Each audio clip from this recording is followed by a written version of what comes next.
guys, di video kali ini aku bakal membandingkan apa sih bedanya zaman dahulu dan zaman sekarang di bidang informasi.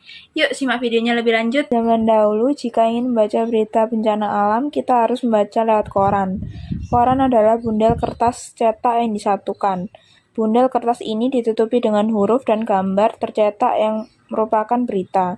Surat kabar lebih penting bagi generasi yang lebih tua daripada bagi mereka yang muda. Generasi yang lebih tua memiliki keinginan untuk edisi cetak karena mereka merasa lebih akrab, terutama orang tua yang lahir sebelum periode penemuan teknologi. Harus berjuang dengan berita online karena mengharuskan Anda untuk menggunakan perangkat elektronik untuk mengakses internet. Berita bencana alam yang terdapat di koran biasanya kurang up to date karena koran hanya dikirim pada saat pagi hari. Berbeda dengan kita membaca bencana alam yang ada di online. Mereka mengirim perkembangan keadaan wilayah yang terkena bencana alam. Jadi pada zaman sekarang, orang banyak membaca berita dari internet agar lebih akurat dan detail tentang perkembangan-perkembangan yang terjadi di wilayah tersebut. Jadi sekarang kita akan menampilkan perbandingan membaca Alkitab dan mencari informasi tentang manusia purba di zaman dahulu dan di zaman sekarang. Zaman dahulu, orang Kristiani selalu membaca Alkitab lewat buku Alkitab. Dan saat pergi ke gereja, mereka membawa buku Alkitab.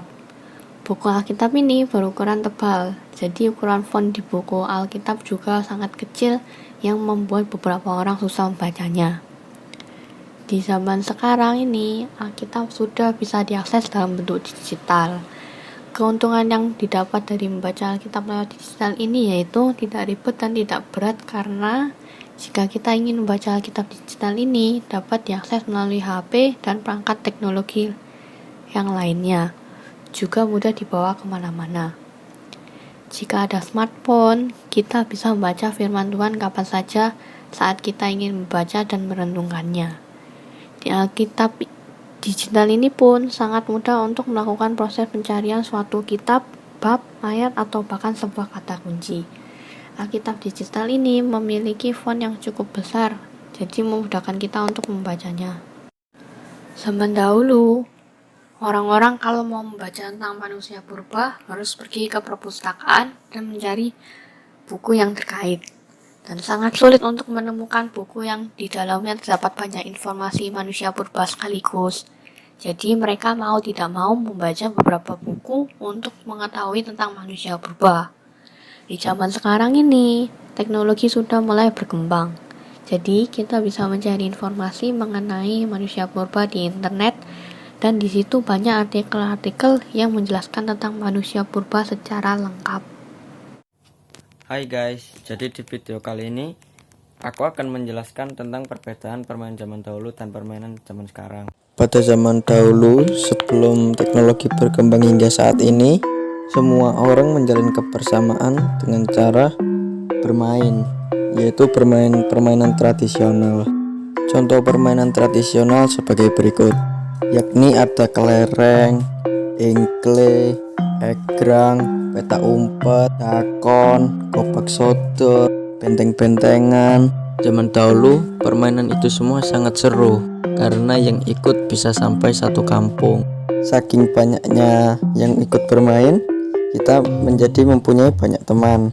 Selain itu, kita juga harus bermain dengan sportif karena jika kita tidak sportif, maka ada teman yang tidak akan menyukai kita dan kita tidak akan boleh bermain untuk kedepannya. Oleh karena itu kita harus menjaga baik dan menjalin hubungan baik saat bermain bersama. Berbeda dengan zaman dahulu, zaman sekarang lebih cenderung menggunakan teknologi.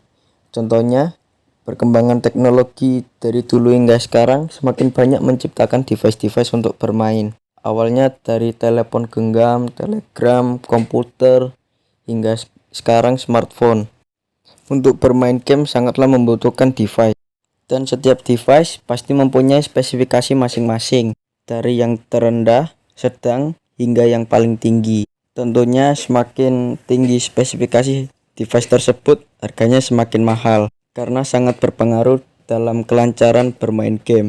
Tidak hanya device, ada beberapa game yang menyarankan spesifikasi device untuk kelancaran bermain. Di dalam game online juga terdapat fitur untuk berkomunikasi dengan tim agar tidak terjadi miskomunikasi dalam game. Selain itu, juga ada fitur sosial untuk menambah teman di dalam game untuk diajak bermain bersama. Proclamation of Indonesian Independence. The Proclamation of Indonesian Independence was read at 10 a.m. on Friday, 17 August 1945. The declaration marked the start of the diplomatic and armed resistance of the Indonesian National Revolution, fighting against the force of the Netherlands and pro-Dutch civilians, until the latter officially acknowledged Indonesian independence in 1949.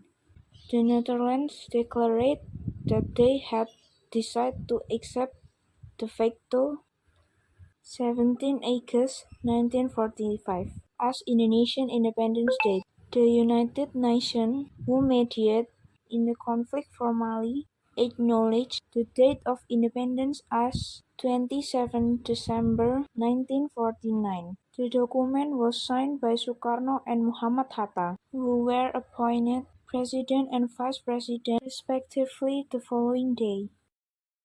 Ini adalah contoh teks negosiasi online. Zaman dahulu kebanyakan negosiasi tentang harga dilakukan di pasar. Ketika kita ingin membeli suatu bahan tetapi harganya menurut kita lebih mahal dari harga toko lain, kita berusaha untuk membujuk penjual untuk menurunkan harganya. Dan kebanyakan orang yang bernegosiasi dengan pembeli selalu berhasil mendapatkan harga yang ia inginkan. Tetapi zaman sudah berbeda. Zaman sekarang kita tidak perlu untuk bernegosiasi harga selalu di pasar atau selalu tatap muka.